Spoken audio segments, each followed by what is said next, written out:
여러분 안녕하십니까? 이충건 방송의 이충건입니다. 지난 회차에서 4차 산업혁명의 정의와 주요국의 발전 동향에 대해서 말씀을 드렸습니다.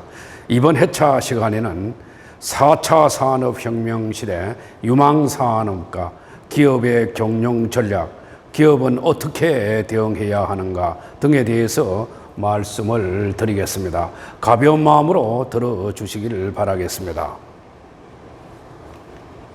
목차는 문제의 제기, 미래 유망산업과 일자리는 어떻게 될 것인가, 또 주식시장과의 관계, 기업 경영은 어떻게 변하고 어떻게 대응해야 할 것인가, 그 다음에 마지막으로 경제 주체별 역할에 대해서 말씀을 드리겠습니다. 먼저 문제의 제기입니다. 최근 산업 측면에서 본다면 전 세계적으로 4차 산업혁명이 최고의 화두가 되고 있습니다. 4차 산업혁명 시대의 기술 진보는 이전의 산업혁명과는 근본적으로 다른 인공지능과 빅데이터가 결합되어서 기술 발전의 속도와 영향의 범위가 매우 넓고 노동시장에 미치는 파괴력도 매우 클 것으로 예상이 됩니다.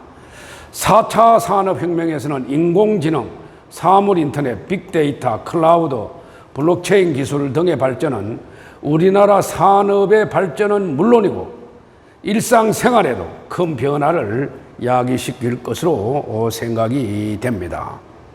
4차 산업혁명은 이전의 산업혁명에 비해서 변화의 속도, velocity, 변화의 속도와 스쿠프, 변화의 범위, 시스템의 영향, 시스템 임팩트 측면에서 커다란 차이가 난다 하는 겁니다. 그런 면에서 변화하는 4차 산업혁명 산업 생태계에 효율적으로 대응하는 기업들은 살아남고 그렇지 못한 기업들은 도태되거나 파산할 수도 있을 것입니다. 따라서 이번 회차 시간에는 4차 산업혁명 시대 유망산업과 유망업종, 그 다음에 기업 경영의 대응 전략에 대해서 살펴보겠습니다. 그래서 이제 2장에서는 미래 유망산업과 일자리 변화, 간단하게 주식시장과의 관계는 어떻게 될 것인가에 대해서 말씀을 드리겠습니다. 4차 산업혁명과 미래 일자리에 대해서 말씀을 드리겠습니다. 어떤 학자는 크게 증가할 것이다. 또 어떤 학자는 크게 감소할 것이다. 이렇게 얘기하는 학자들이 많은데 일반적으로 일자리가 더 줄어들 것이다. 이렇게 보는 학자들이 많습니다. 2017년 다보스 포럼에서 약 710만 개의 일자리가 소멸한다고 전망을 했습니다. 단순 노무직이나 트럭 운전기사, 택시기사, 또 저숙련 직무를 수행하는 일자리, 또 세계경제포럼은 2016년 현재 초등학교에 입학하는 아이들의 65%가 기존에 존재하지 않는 업종에서 근무하게 될 것이다. 이렇게 보고 있습니다. 미래학자 토마스 프레이는 2030년경에 20억 개의 일자리가 사라질 것이다 라고 이야기를 했고, 제임스 켄트는 2025년 무렵의 직업 가운데 70%는 아직 나타나지 않은 직종이 될 것이다. 또 이렇게 이야기를 했습니다. 향후 70%의 직업이 지금과 다른 양상을 보일 것이다. 이렇게도 이야기를 하고 있습니다. 독일 연방노동사회부는 2030년대까지 27개 산업에서 75만 개가 감소를 하고 13개 산업, IT 서비스라든가 연구개발, 사회복지, 건강관리, 사업 및 법률, 세금 컨설팅업 등에서 100만 개의 일자리가 새로 생겨날 것이다. 이렇게 보았습니다. 우리나라 고용노동부도 2018년 3월 4차 산업혁명위원회에서 2016년에서 2030년 4차 산업혁명에 따른 인력 수요 전망을 보고를 했습니다. 국내의 환경 변화에 적극 대응하고 산업 구조를 혁신할 경우 감소보다는 증가할 수도 있다. 뭐 이렇게 보았습니다. 그래서 2030년까지 증가하는 일자리는 92만 개고 감소하는 일자리는 80만 개다. 이렇게 보고 오히려 증가하는 일자리가 더 많을 수도 있다. 뭐 이렇게 보았습니다. 그래서 새로운 일자리 생성 분야는 뭐 다음에도 나오겠습니다만은 데이터 분석가, 인공지능 개발자, 건강관리 서비스, 전문 지식이 필요한 경영금융 서비스 분야, 컴퓨터 수학, 심리 상담가, 심리 치료사, 게임 개발자 이런 분야가 이제 크게 좀 일자리가 많이 증가할 것이다. 반면에 일자리가 소멸하는 분야는 은행, 증권사, 단순 제조업, 택배 직원, 안내원, 계산대, 세무관리사, 교사, 법무사, 판매원, 보험 설계사, 마트 직원 등은 감소할 것이다. 이렇게 보고 있습니다. 그 다음에 이제 4차 산업혁명과 미래 일자리 학자에 따라서 증가한다고 보는 학자들 있고 감소할 것이다 라고 보는 학자들도 있습니다. 먼저 증가할 것이다 라고 보는 학자가 이쪽에 있는 학자들입니다. 주로 로버트 애킨슨 정보기술혁신재단 창립자, 그 다음에 MIT 대학 교수 데이비드 오트라든가 또 위스콘신대 토마스 하이 교수, 또 MIT 전 AI 인공지능 연구소장인 로드니 브룩스, 노스웨스턴대 경제학과 교수인 조엘 모키어 이런 등의 사람들은 4차 산업혁명에 의해서 오히려 일자리가 증가할 것이다. 이렇게 보고 있습니다. 이분들은.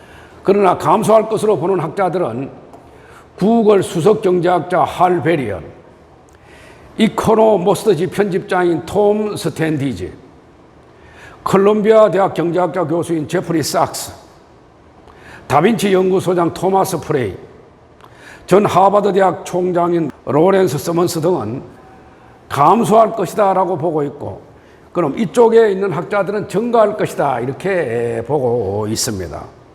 그래서 결론적으로 누가 옳다고 이렇게 얘기하기는 어렵고, 제가 결론적으로 말씀드리면은 각 나라가 4차 산업 생태계에 어떻게 적극적으로 또 효율적으로 대응하는가에 따라서 어떤 나라는 오히려 감소할 수도 있고 효율적으로 잘 대응하는 나라는 오히려 증가할 것으로 그렇게 보고 있습니다. 그 다음에 이제 4차 산업혁명과 유망 일자리에 대해서 말씀을 드리겠습니다. 인공지능 분야, 빅데이터, 로봇, 3D 프린팅, 사물 인터넷 이런 분야가 이제 4차 산업혁명 시대의 유망 일자리가 되겠습니다. 그래서 인공지능 분야는 비전 인식 전문가, 예측 수리 엔지니어, 오감 제어 전문가가 있는데 게임이나 놀면서 공부하라, 문제 해결 능력이 향상된다 그런 겁니다. 그다음 빅데이터 분야는 전략 컨설턴트, 데이터 엔지니어, 공감 빅데이터 전문가 등의 직업이 있는데 내 활동의 데이터로 만드는 연습을 많이 하라 하는 겁니다. 또 로봇 분야는 영어 습득하는 게 유리하다. 그죠? 이렇게 보고 있고, 3D 프린팅 분야는 3D 모델러, 맞춤형 개인 소품 제작자, 인공장기 제작사, 프린팅 저작권 인정 및 거래사 등이 있는데 저가형 장비로 직접 경험을 해보라 하는 겁니다. 사물 인터넷 분야에 성공하기 위해서는 어떻게 해야 되겠느냐? 책이나 간접 경험으로 타인의 생활을 유심히 관찰해 보라 하는 겁니다. 그 다음에 VR, 가상현실 분야는 비주얼 아티스트, VR 감독 및 연출자, VR 컨텐츠 스토리텔러 등의 직업이 생기는데 앞으로 즐거움을 주는 상상력을 길러해 줘야 된다 하는 겁니다. 그 다음에 핀테크 분야는 블록체인 전문가, 고령자 전문 금융 서비스 전문가, 핀테크 전문 소셜미디어 분석가 등의 직업이 생길 가능성이 있는데 데이터 분석가, 고객 경험이 중요하다. 그 다음에 디지털 헬스케어 분야로서 모바일 건강관리 전문 코치라든가 헬스케어 어플리케이션 개발자, 원격 진로 코디네이터 등의 직업이 이제 크게 유망하게 되는데 자신이 좋아하고 잘할 수 있는 분야를 선택해서 디지털 헬스케어 분야를 선택하라 하는 겁니다. 그죠? 그래서 4차 산업혁명 시대 유망 일자리는 이런 분야가 크게 증가할 것이다. 이렇게 보고 있고요.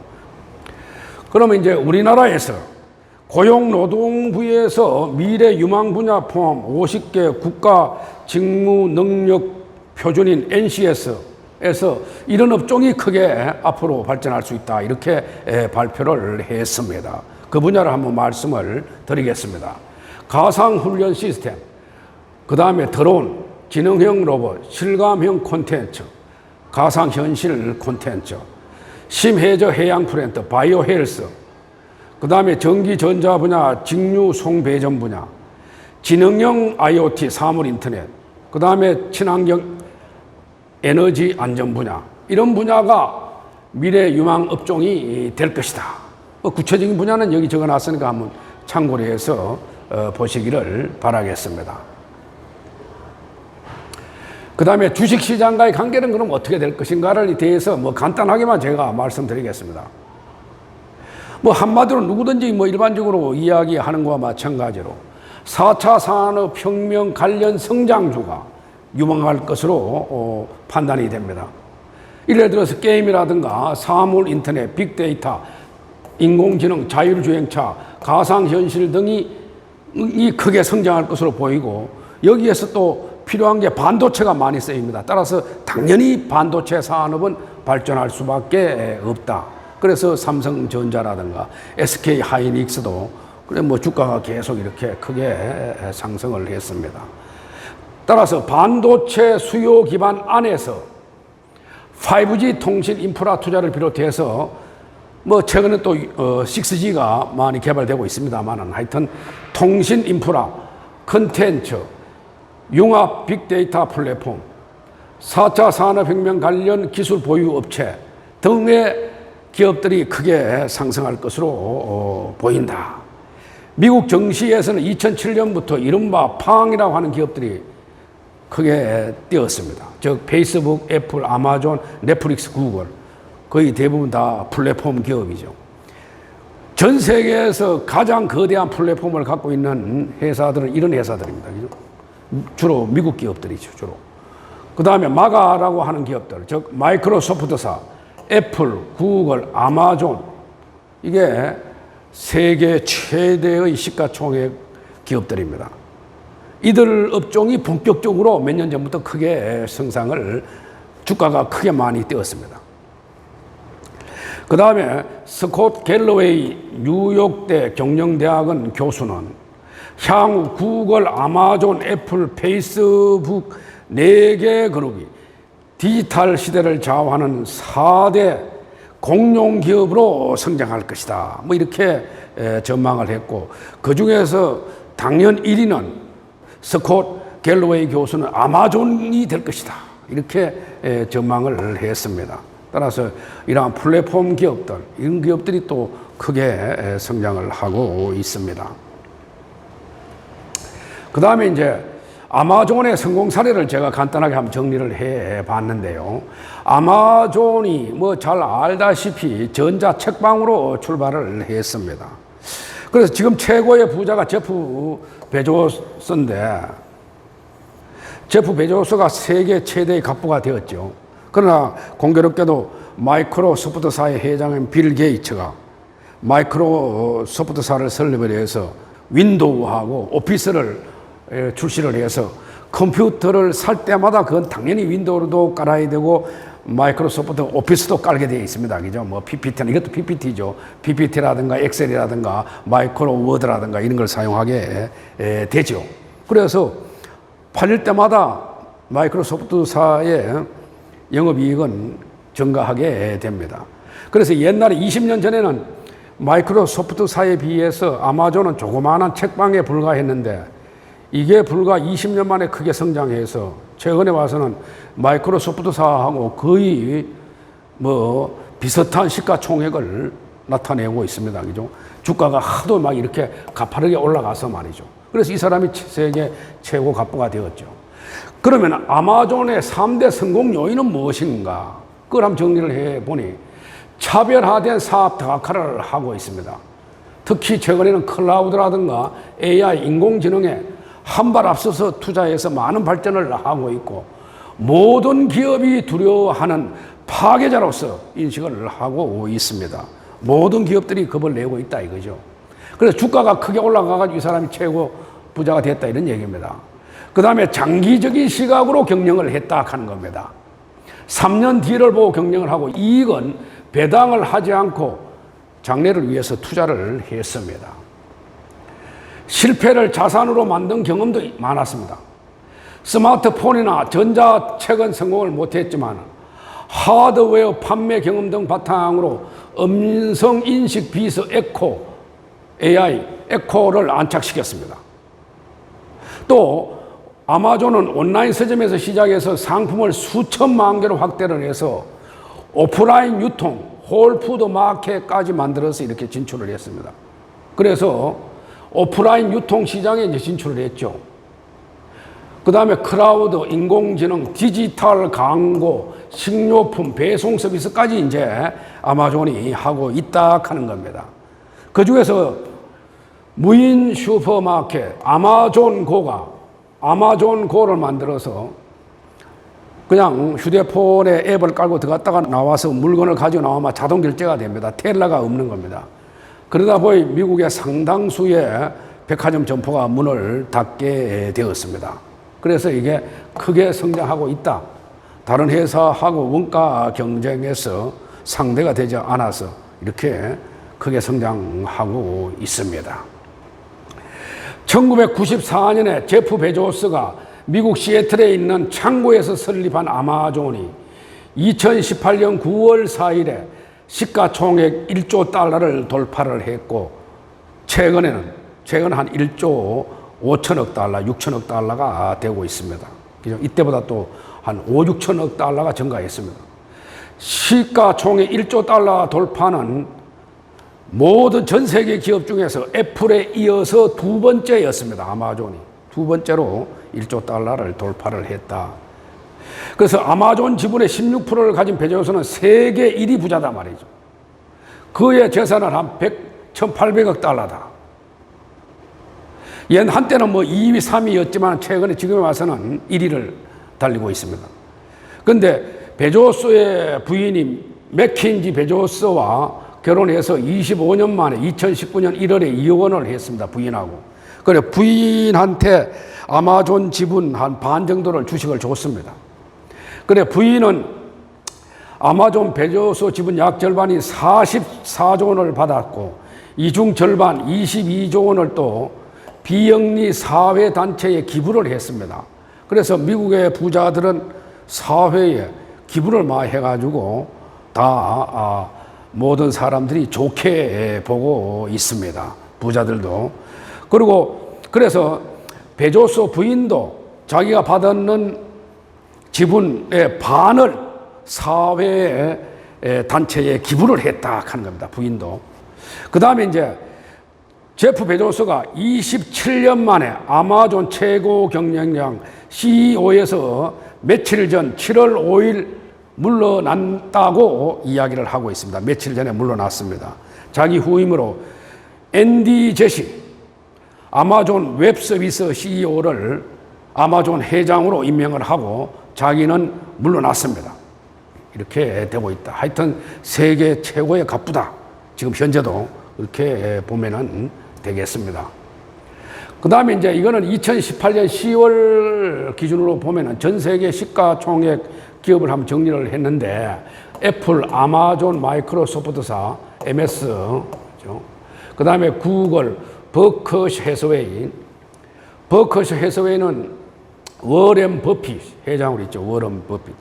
워렌 버핏하고 빌 게이츠 재단에 워렌 버핏도 기부를 상당히 많이 했습니다. 그 다음에 페이스북, 알리바마, 텐센트 이 두 개 기업은 중국 기업입니다. 그죠? 나머지 기업들은 다 미국 기업.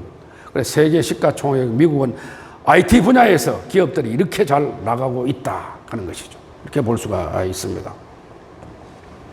그 다음에 2019년에 시가총액 순위를 보면은 애플, 마이크로소프트, 아마존, 구글, 페이스북, 버커셔의 알리바마, 텐센트 이렇게 되고 있습니다.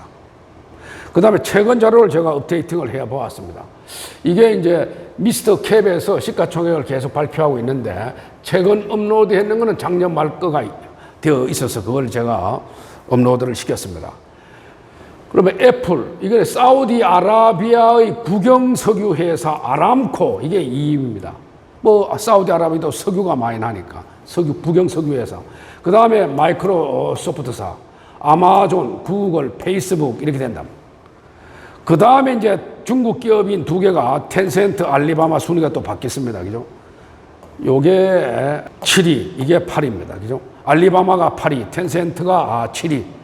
그 다음에 테슬라, 버커시 해서웨이 이런 기업이 시가총액 세계 10대 기업이다. 주로 플랫폼 기업들이 많습니다. 그죠? 물론 테슬라는 뭐 전기 자동차로 크게 뜨고 있고, 그 다음에 버커시 해서웨이는 이제 금융 회사고 이렇게 되죠. 워렌 버핏에 그렇게 되고 있습니다. 투자 회사죠. 그 다음에 이제 기업의 경영 전략에 대해서 말씀을 드리겠습니다. 저는 뭐 제 나름대로 이 분야는 기업의 대응 전략에 관한 내용은 제가 뭐 책도 검색을 해보고 모든 데이터를 검색을 해봤는데 이 분야에서 좀 정리해놓은 책들이 크게 많지 않았습니다. 그래서 하여튼 제 나름대로 정리를 해서 이렇게 정리를 했는데 뭐 강의하는 사람에 따라서 이건 아마 약간씩 다를 것으로 생각이 됩니다. 그래 제가 정리하는 건 이런 식으로 정리를 했습니다. 유통과 미디어 금융혁명이 심화되고 있는데 거기에 대해서 적극 대응을 해야 된다. 또 3D 프린팅 기술의 확산으로 고객 맞춤형 소량 및 대량 맞춤 시대에 대비해야 되겠다. 플랫폼 선점과 지능형 상품 간의 경쟁이 강화될 것이다. 그 다음에 가치 창출을 위한 협력과 공유를 강화할 필요가 있다. 변화하는 생태계를 활용하고 기업들은 혁신 생태계를 구축해야 되겠다. 그 다음에 자사 데이터 인식을 제고하고 분석팀을 운영해서 할 필요가 있다. 이런 식으로 제가 말씀을 드리겠습니다. 4차 산업혁명 시대에 가장 급격한 변화가 생기는 분야는 제가 보기에는 금융혁명, 유통혁명, 미디어혁명일 것으로 보입니다. 이것은 여러분들은 모두 피부로 느낄 것으로 됩니다. 스마트폰 뱅킹이 강화되고 핀테크, 그죠? 카카오뱅크, K뱅크는 점포가 없습니다. 그죠? 그 다음에 암호화폐, 비트코인으로 대표되는 가상화폐가 무수히 많이 나오고 있습니다. 지금 암호화폐, 이걸 어떤 거대한 화폐금융론자는 제3의 화폐혁명이다 이렇게 보고 있습니다. 그 다음에 유통혁명, 모바일 쇼핑이 대세가 될 것이다 앞으로. 그죠? 그래서 지금은 또 코로나 때문에 택배로 해서 많이 되고 있습니다. 온라인 쇼핑 판매가 상당히 많아졌습니다. 그죠? 그렇게 되고. 그래 유통혁명이 있고, 아까 이야기했듯이 아마존은 아마존고라고 하는 상점, 무인 점포를 만들어서 또 급성장하고 있다 하는 거예요. 일대 유통혁명을 일으키고 있습니다. 그 다음에 이제 미디어 혁명은 옛날에는 방송국에서 뉴스를 장악했죠. 거의 KBS, MBC, SBS가 또 이제 종편도 나오고, 이제는 앞으로는 4차 산업혁명 시대는 유튜브라든가 1인 미디어가 지금 급성장을 하고 있습니다. 급성장을. 그래서 미디어라든가 이런 거가 옛날에 방송 3사, 종편이 여론을 다 주도하기가 어려운 시대가 되었습니다. 왜냐? 파워 유튜브도 100만이나 200만 구독자를 가진 파워 유튜브가 있고 그들의 또 영향력이 점차 세지고 있다 하는 겁니다. 그죠? 그렇게 되고 있다. 방금 이야기했듯이 유통과 미디어 금융혁명 및 마케팅 자동화 시대에 대비를 해야 된다. 그래서 유통혁명, 모바일혁명, 금융혁명에 우리가 기업들은 대비를 해야 되겠다. 아마존이 유통시장에 진입하여 아마존고를 만들어서 진입하니까 미국 백화점 메이시스라든가 시어스 홀딩스, 점포의 약 3분의 1이 문을 닫았다 하는 겁니다. 그죠? 이렇게 되고 있다. 그 다음에 유튜브 동영상과 1인 미디어 시대의 모바일 혁명이 또 일어나고 있다 하는 겁니다. 그 다음에 중국의 왕홍이라고 하는 것은 왕러 홍련의 줄임말입니다. 온라인상의 유명 인사, 이들은 주로 중국 SNS에서 활동하며 최소 수십만 명 이상의 팬을 보유하고 있는 사람들을 중국에서는 왕홍이다 이렇게 이야기를 합니다.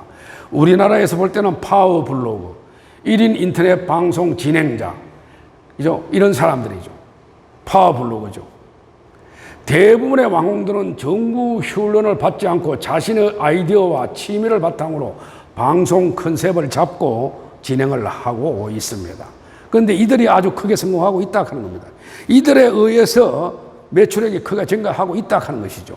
이를 예를 들어 보면은 우리나라에서도 왕홍 마케팅 성공 사례를 보면은 2016년에 갤러리아 면세점이 주최한 이벤트에서 가장 인기 있는 왕홍 3명을 선정하여 일주일간 육산빌딩이라든가 노량진 수산시장, 한강 유람선 체험 등 여의도 일대 관광 명소와 세계 불꽃 축제를 관람하며 체험 과정을 SNS 채널에 공개하도록 했습니다. 그 결과 중국 포털 사이트에서 갤러리아 면세점 검색량이 일평균 829%나 증가를 했고, 중국 웨이보에서는 총 4,723건의 SNS 공유건이 발생하면서 웨이보 계정 팔로워 수가 11만 명 증가했고, 홈페이지 유입자 수 역시 600% 이상 증가해서 갤러리아 면세점의 판매 홍보 효과가 상당히 컸고 매출액도 많이 늘어났다고 합니다. 또 코롱에서 왕홍을 통해서 우리나라 최초의 컨테이너 복합 쇼핑몰인 커먼그라운드를 소개하는 행사를 가졌는데 왕홍 7명이 참석해서 또 크게 성공을 했습니다. 또 최근 자료를 제가 검토를 해보니까 금년 6월 4일에 충청북도에서 충북 코트라 지원단과 공동으로 중국 인플루엔서를 지칭하는 왕홍을 활용한 온라인 마케팅 사업에 참여할 기업을 모집해서 11개 기업에 지원해서 마케팅을 했는데 왕홍들이 또 쇼핑몰에 나와서 선전을 해서 충청북도에 화장품 선전 효과가 있어서 많은 덕을 보았다. 이렇게 되고 있습니다. 그래서 이 라이브 커머스 시장 규모가 2017년에 190억 위안이었습니다. 그런데 금년 2020년 작년에 190억 위안에서 9,610억 위안으로 크게 이렇게 증가를 했다 하는 겁니다. 주로 라이브 커머스 업체 시장 점유율을 보면은 알리바바가 운영하고 있는 타오바오, 더우인, 카이스우 등의 쇼핑몰에서 선전해서 이렇게 매출액이 크게 증가하게 되었다 하는 겁니다. 그 다음에 이제 4차 산업혁명 시대의 충격을 우리나라에서 가장 극명하게 보여준 사례가 제가 보기에는 알파고 대 이세돌 바둑 기사와의 대국이었죠. 그래서 이것을 알파고 대 이세돌, 그 다음에 딥마인드 챌린저 매치로 해서 2016년 3월 9일에서 15일까지 하루 한 차례 바둑 대국으로 총 5회에 걸쳐서 서울 호텔에서 진행되었는데 알파고가 4승 1패로 승리를 했습니다. 이세돌 기사가 1승이라도 했는 것만 해도 제가 보기에는 대단했다 이렇게 보고 있습니다. 그 후에 알파고가 중국의 전 세계 바둑 1위 기사하고 두었는데 알파고가 다 승리를 했다 하는 겁니다. 그만큼 이렇게 진화하고 있습니다. 그럼 지금은 한 5년이 지났는 지금에서는 아마 인간의 바둑 기사가 거의 질 것으로 생각이 됩니다. 그래서 대다수의 전문가가 이세돌의 우세를 전망했지만은 예상과 다른 이세돌 기사의 패배와 AI 인공지능의 위력을 생중근에 지켜본 많은 사람들은 큰 충격에 빠졌습니다. 그죠? 그 후에 또 AI, 구글의 딥마인드의 AI 기술은 계속 크게 이렇게 발전을 하고 있습니다. 또 2017년에 국제통상번역협회와 세종대, 세종사이버대 공동 중간으로 인간 대 인공지능의 번역 대결이 펼쳐졌습니다. 그런데 번역하는 분야에는 아직 그 당시에 그 인공지능이 아직 덜 개발돼서 그런지 번역 대결에서는 인간이 승리를 했습니다.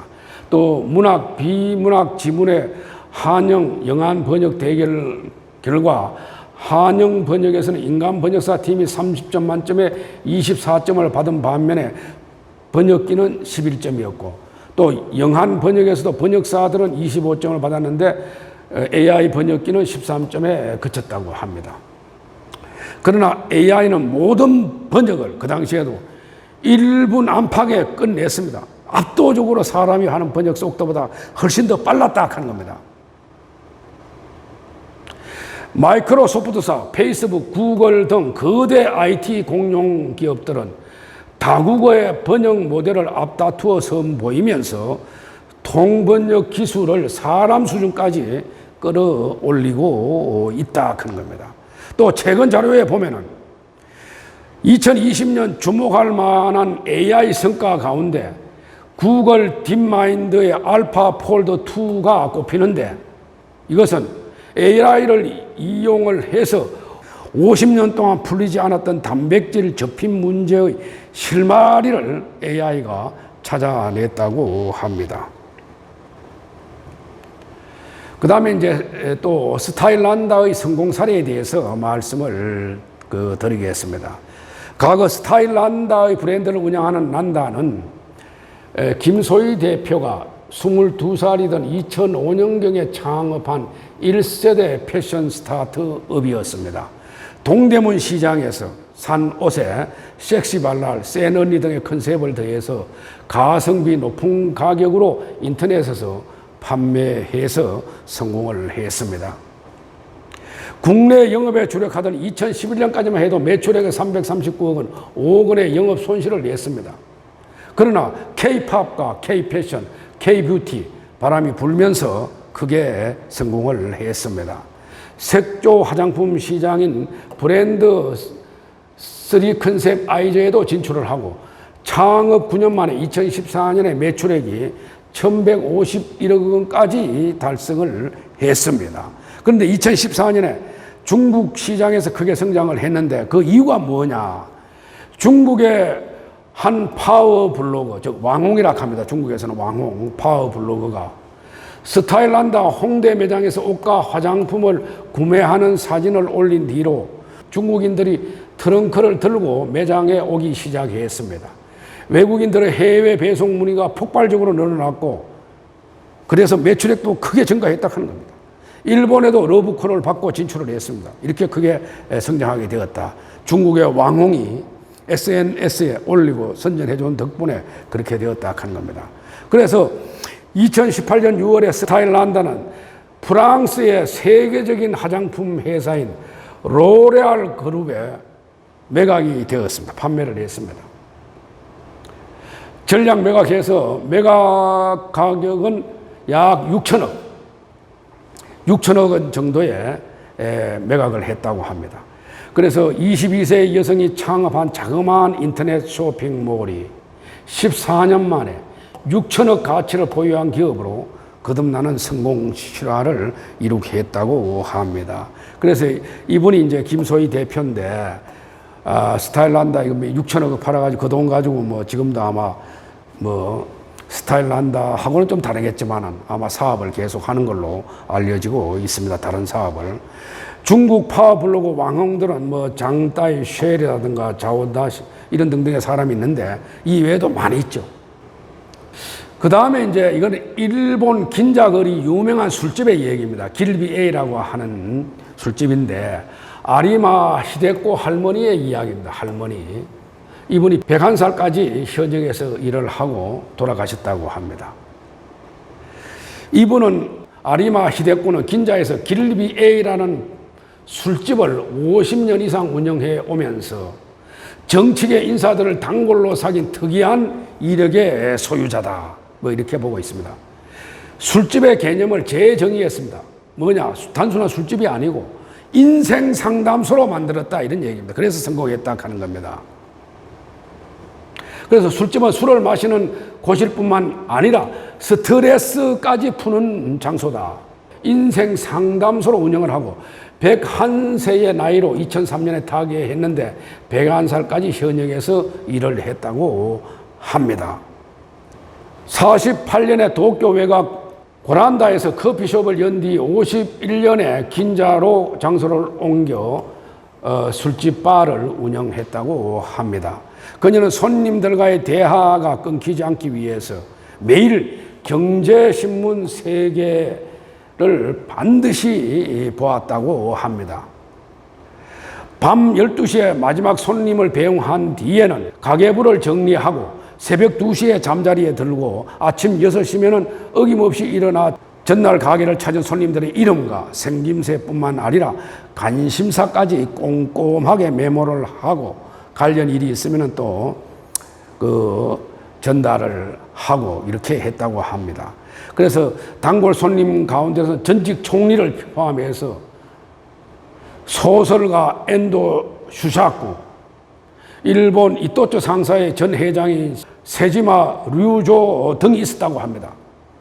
워낙 유명 인사들이 자주 드나들어서 일본 기자들의 소중한 아지트가 되었다. 뭐 이렇게 보고 있습니다. 그래서 할머니는 진급에 실패한 셀러리맨에 대해서는 위로의 편지를 보냈고 사업에 성공한 사업가에게는 축하의 편지를 쓰는 것을 평생의 일로 생각하고 실천했다고 합니다. 그녀에게 호스티스라고 하는 것은 술 시중이나 들면서 손님과 술이나 마시는 그런 사람이 아니라 손님이 즐겁게 술을 마실 수 있도록 도와주는 사람이며 동시에 인생 상담사라고 했다 하는데 큰 의의가 있습니다. 그래서 하여튼 직업에는 귀천이 없습니다. 그죠? 자기 직업에 충실해서 열심히 노력하면 어떤 직업이라도 성공할 수 있다 하는 것을 보여준 한 사례다. 이렇게 볼 수가 있겠습니다. 이것은 이제 AI, 인공지능이 그리는 그림의 예를 한번 보겠습니다. 독일 티빙겐데 연구진은 신경 알고리즘을 이용해서 원하는 하가 스타일로 변경시켜주는 AI를 개발을 했습니다. 또 최근 유명 대학 및 연구소에서 다양한 인공지능 하가 프로그래밍을 개발해서 운영을 하고 있습니다. 이 그림이 인공지능이 그리는 그림입니다. 즉 고흐의 별이 빛나는 밤에 이 그림하고 이게 스탠포드 대학인데 이거하고 2개만 주고 합성해서 그려보라. AI가 그리는 그림이 이 그림입니다. 아주 잘 그렸죠. 이게 AI가 그리는 그림입니다. 그 다음에 또 요건 개가 유리창에서 바라보는 사진하고 이 사진하고 2개를 주고 인공지능이 그리는 그림이 이 그림입니다. 이렇게 그리고 있습니다. 그래서 물론 뭐 사람이 직접 그린 그림하고 차이는 많겠죠. 그러나 인공지능도 그림도 이렇게 사람보다 더 잘 그릴 수도 있다 하는 겁니다. 그죠? 이렇게 그리고 있다 벌써. 그 사례를 보여주고 있습니다.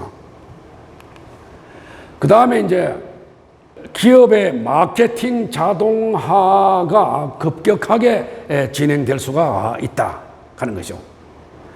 고객 관계 관리가 추구하는 목표를 달성하기 위해서 자동화된 마케팅 캠페인 전개 등 기업 전반에 걸친 마케팅 자동화가 추진되고 있다. 그것은 뭐냐?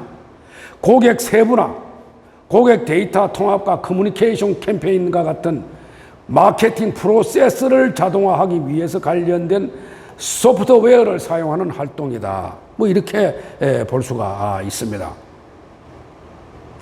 마케팅 자동화는 기업이 사업 진흥을 활용하는 아마존 고 무인 결제처럼 변모하는 것이다. 뭐 이렇게 보고 있습니다. 고도의 맞춤화된 제안을 통해서 미래 고객을 육성하고 유용한 컨텐츠를 활용하여 단순 고객을 실 고객으로 전환시키고 고객 감동을 배가시키는 판매와 구매 활동을 제시해야 된다 하는 것입니다. 그죠? 이렇게 되고 있다. 또 데이터의 단계적 통합과 연결을 추구해야 된다. 개별 기업은 기업 내부의 정보를 통합하고 연결하는 작업을 추진해야 된다 하는 겁니다.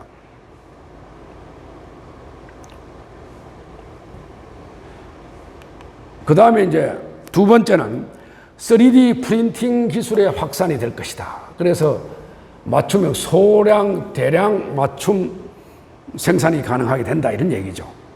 대량 맞춤화와 소량 맞춤화가 3D 기술의 확산으로 새로운 마케팅 현실이 될 것으로 예측이 되고 있습니다. 생산 과정의 유연성이 확대됨에 따라서 대량 맞춤화가 일상적 기업 활동이 될 것이다. 물리적 생산 과정은 3D 프린터나 인터넷, 다양한 정보 기술들을 적극적으로 활용하게 될 것이다. 그래서 기업은 단 한 명인 고객에 개별화된 소량 맞춤화 연구에도 저렴한 한계 가격과 효율성으로 대응하는 것이 가능하게 될 것이다 하는 것이죠.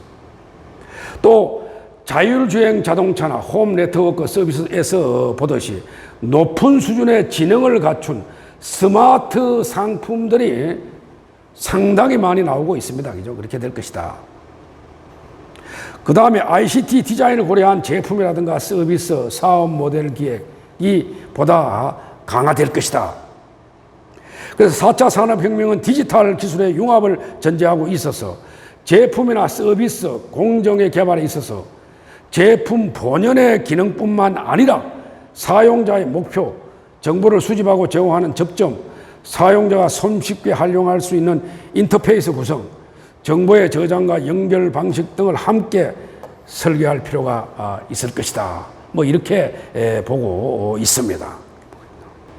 그 다음에 이제 기업 간 경쟁 양상의 변화, 플랫폼을 선점을 어떤 기업이 먼저 할 것이냐, 지능형 상품 간의 경쟁이 또 앞으로는 심화될 것이다. 이렇게 되고 있습니다. 그죠?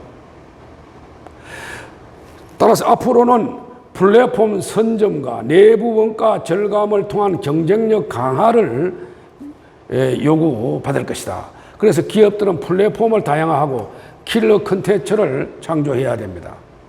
그래서 여러분들 최근에 세계 시가총액 최상위 기업들은 거의 다 플랫폼을 가지고 있습니다. 그 일례를 들어보면은 팡이라고 하는 기업들, 즉 페이스북, 애플, 아마존, 넷플릭스, 구글 이런 업체를 팡이라고 하고 또 보다 최근에는 마가 기업들이 크게 뜨고 있습니다. 마이크로소프트사, 애플, 구글, 아마존. 4차 산업이 본격적으로 크게 상승하고 있다. 그죠? 플랫폼을 누가 선점하는가에 따라서 이렇게 좌우된다. 또 앞으로는 규모의 경제가 보장하던 이점이 약화될 것이다. 그런 겁니다. 그죠? 또 기업은 점차 지리적으로 분산된 형태로 운영될 것이다. 뭐 이렇게도 보고 있고. 또 소비시장이 발전한 선진국으로 다시 생산 기반이 복귀하는 리쇼링 현상이 또 일어날 수도 있다. 미국 기업이 중국에 많이 나갔는데, 외국에 많이 나갔는데 그 기업들이 다시 미국으로 되돌아오는 현상을 리쇼링이라고 합니다. 이런 게 앞으로 또 일어날 수도 있고, 또 생산 거점은 집중되기보다는 시장의 인접지로 분산될 수도 있다. 이것을 산업화의 민주주의다라고 맥럭은 이야기를 했습니다. 그 다음에 포터, 허펠만 등은 지능화된 연결 제품들이 고도의 생산성과 기존 상품의 영역을 파괴함으로써 바뀌게 될 경쟁의 양상과 새로운 가치 사슬에 대해서 주목을 했습니다. 그죠? 그래서 이들 간에는 앞으로 단품 생산 간의 경쟁에서 지능형 상품 간의 경쟁, 지능화된 연결 상품 간의 경쟁, 그 다음에 상품 시스템 간의 경쟁, 또 시스템을 관장하는 시스템 간의 경쟁으로 경쟁의 전선이 더 확대될 것이다. 이렇게 보고 있습니다. 그 다음에 트랙터와 같은 농기구가 단순한 단품이라면 지능형 상품은 뭐냐? 기후 정보를 활용한 지능형 트랙터, 모바일 기술을 활용한 네트워크형 트랙터로 확대가 되고, 이후 트랙터는 농장 장비 시스템의 일부로 구현되다가 종국에는 기후 데이터, 종자 관리, 수자원 관리를 총괄하는 영농 관리 시스템의 경쟁으로 변모할 것이다. 뭐 이렇게 보고 있습니다. 그 다음에 가치 창출을 위한 협력과 공조가 강화되고 있을 것이다. 이것도 한번 해당 기업들은 한번 생각을 해봐야 된다 하는 겁니다. 온디맨드, 공유경제의 부상입니다. 온디맨드라 하는 것은 뭐냐? 수요자가 원하는 상품을 시간과 공간에 맞게 제공하는 것을 온디맨드라 합니다. 온디맨드 경제는 거래 당사자들이 제품과 서비스를 소유하지 않고 이용할 수 있다 하는 겁니다. 그 한 예가 카카오 택시, 우버 택시, 숙박 공유 업체인 에어비앤비, 그죠? 에어비앤비도 호텔이나 이런 게 없습니다. 그래도 플랫폼을 이용해서 숙박 예약 플랫폼을 가지고 있어서 이것도 에어비앤비도 전 세계에서 가장 큰 숙박 공유업체가 되었습니다. 그죠? 이렇게 되고 있다. 그래서 4차 산업혁명 시대는 모든 차원의 생산 체계의 수직적 통합이라든가 가치 사실에 참여하는 모든 파트너들과의 수평적 통합, 또 수직적 통합, 가치 사슬 전반에 걸쳐 발생하는 수명 주기의 관리, 기하급수적 기술의 가속화 등을 들었습니다. 그죠? 이렇게 발전하고 있다. 그죠? 이런 것도 대비해야 된단 말이에요. 또 제조 가치 사슬 전반을 지능적으로 관리할 수 있는 스마트 팩토리, 스마트 공장이 고도화되고 있다 하는 겁니다. 그죠? 또 제조와 서비스를 하나의 가치 사슬 내에서 파악하는 융합적 사고, 이게 또 필요하다. 그죠? 제조업하는 회사도 제조업과 서비스업을 어떻게 연결해서 가치 사슬 내로 묶을 것인가, 이것도 한번 생각을 해봐야 된다 하는 것이죠. 필요하다 하는 겁니다. 그 다음에 변화하는 생태계를 활용하고 기업들은 혁신 생태계를 구축할 필요가 있다 하는 겁니다. 아까도 이야기 우버 택시라든가 에어비앤비, 유튜브, 아마존, 페이스북 등이 세대의 전폭적인 지원을 받을 수 있는 수많은 비즈니스들이 현실과 가상 세계를 자유롭게 연결시키고 있습니다. 따라서 이러한 산업 환경 변화에 이들을 인정해야 되고 적극적으로 활용하는 자세가 필요하다. 기업들은요, 이렇게 해야 된다. 그래서 모든 것이 디지털화 되어 가고 있는 인터넷 오브 에브리띵, 만물 인터넷 시대에 우리가 살고 있단 말이에요. 아직까지 IoT, 인터넷 오브 띵스, 사물 인터넷이 인터넷과 연결되지만 앞으로는 IoE, 만물, 모든 물건들이 인터넷하고 연결되는 시대에 살게 될 것이다. 그래 됐을 때 모든 것이 디지털해가는 4차 산업혁명 시대에서 우리는 우리의 직감보단 데이터에 의존해야 된다 하는 겁니다. 데이터에, 자료에 의해서. 실제 영화 추천 서비스로 시작하는 넷플릭스, 이것도 이제 시가총액가 아주 최상위 기업이 됐죠. 사람들이 영화를 보기 전 어떤 영화를 고를지 결정하는 데 어려움을 겪는다는 사실을 주목해서 영화 추천 엔진 시네마치를 개발을 했습니다. 그런데 고객은 넷플릭스 회원 가입 시 자신이 좋아하는 영화를 몇 편 선택하는데 이 데이터를 분석해서 향후 이 고객이 좋아할 만한 영화를 추천을 해줬습니다. 그래가지고 인기가 있어가지고 또 크게 성장했다 하는 겁니다. 이것이 이제 미국에서 성공을 거두었고 이게 전 세계로 확장되었다 하는 겁니다. 전 세계에서 미디어의 공영 회사가 되었단 말이에요. 이렇게 크게 성장을 했다 하는 겁니다. 그래서 미디어의 생태계에 새로운 변화를 일으키고 있다. 이렇게 볼 수가 있고. 그래서 4차 산업혁명 시대의 흐름을 타야 된다 하는 겁니다. 기업들은. 흐름을 역행하지 말고 흐름에. 그래서 자기 사업 분야 선발 주자가 되기 위한 혁신 생태계를 구축해야 된다 하는 겁니다. 기업들은. 공급자와 고객, 제3의 공급자, 때로는 경쟁자까지 포함해서 어떤 산업 생태계를 어떻게 구축할 것인가를 고민해야 된단 말이죠. 이 생태계 안에서 개방형 혁신과 협업이 왕성하게 이루어지게 함으로써 아이디어를 얻고 새로운 기회를 추구해야 한다 하는 겁니다. 그래서 이를 위해서 다양성을 인정하는 조직 문화로 변화를 해야 되고 새로운 리더십을 구축해야 된다 하는 겁니다. 기업들은, 그죠? 이것을 명심해야 되겠다. 그 다음에 이제 자기 회사의 데이터를 인식을 하고 이것을 분석할 수 있는 팀 운영 정도는 해야 되겠다. 뭐 거대 기업들은 당연히 다 있지만은 중소기업들도 한번 생각을 해봐야 되겠다. 제가 보기에는 이렇게 설명드리겠습니다. 또 4차 산업혁명 시대는 데이터의 가치는 더욱 높아지고 있고 외국 각 정부는 데이터를 국가적 자산으로 간주를 하고 각종 데이터를 수집 분석을 하고 있고 뭐 플랫폼 거대 기업들 구글, 애플, 아마존은 물론이고 이렇게 하고 있단 말이에요. 그래서 국내의 경우는 데이터 가치에 대한 인식이 부족한데 인식을 달리해서 데이터 활용이나 가치에 대한 인식을 제고해야 된다 하는 겁니다. 이렇게 필요하다. 전 세계적으로 전문 인력은 부족한 상태이며 최근 미국에서 배출되는 고급 인력 90% 정도가 구글에 채용된다 하는 겁니다. AI, 인공지능. 최근 뭐 이야기 들어보면 인공지능 전공자하고 빅데이터 분석가들은 미국의 시가총액 최상위 기업 구글이라든가 아마존이라든가 애플이나 마이크로소프트사, 페이스북 이런 데서 다 데려간다 합니다. 그만큼 뭐 석박사 학위 받으면 거의 다 취직이 된다 합니다. 인력이 부족하다 합니다. 인력 경쟁이 이루어지고 있다 하는 겁니다. 하버드 비즈니스 리뷰즈는 21세의 가장 관심 끄는 직업으로 데이터 과학자, 데이터 사이언티스트가 될 것이다. 수요가 공급보다 압도적으로 많을 것이다. 그래 빅데이터 분석가가 앞으로 크게 성장할 직업으로 보고 있습니다. 맥킨지 조사에 의해서도 향후 5년 동안 데이터 과학자의 수요가 공급을 뛰어넘는 인재 부족이 심화될 것이다. 뭐 이렇게 보고 있고.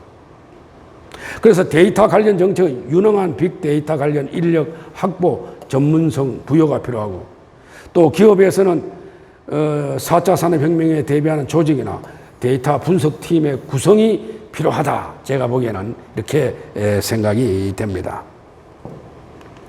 그래서 이제 기업 경영 대응 전략에 대해서 제 나름대로 정리를 해서 말씀드릴 거예요. 그 다음에 이제 마지막 장에 경제 주체별 역할에 대해서 간단하게 말씀을 드리겠습니다. 정부의 역할은 뭐냐?